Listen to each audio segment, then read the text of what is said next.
飯都未食嚇，幾有誠意啊！忙到唔得閒食飯，特登就上去勞工處嗰度捱冷氣，好彩夠肥，頂得住啊！但係咧頂唔到肚餓喎，食咗2條蕉，最後咧都係唔掂啦。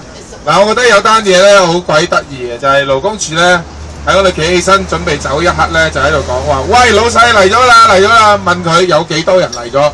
得一間永豐，咁我哋質疑佢，永豐代表啲咩啊？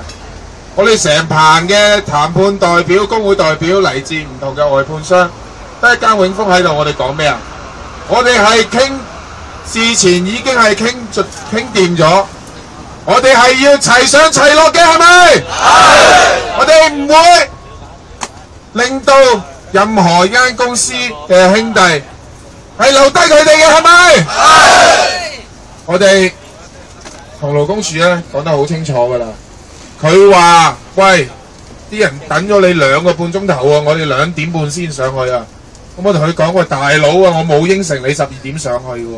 你話啲外判商12點到係你講嘅喎，我冇應承過話我哋12點上去喎。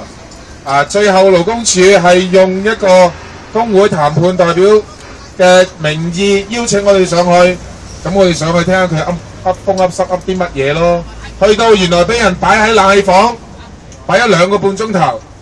啊，不過老實講，2個半鐘頭咧，對其他啲工會嚟講咧，都唔係算啲乜嘢。我喺2個半鐘頭裏邊咧，就同國泰空中服務員工會啲兄弟姊妹喺 WhatsApp。原來佢哋喺冷氣房裏邊咧，俾人韞咗24小時。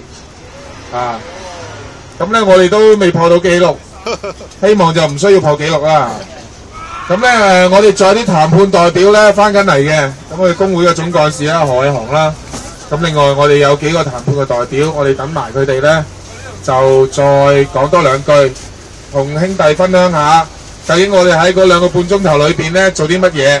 好似有人要擒槍喎，係咪？阿長哥，好似有人擒槍啊！我哋埋個關子先，陣間話俾大家聽，我哋嗰2個半鐘頭裏邊究竟發生過啲乜嘢事？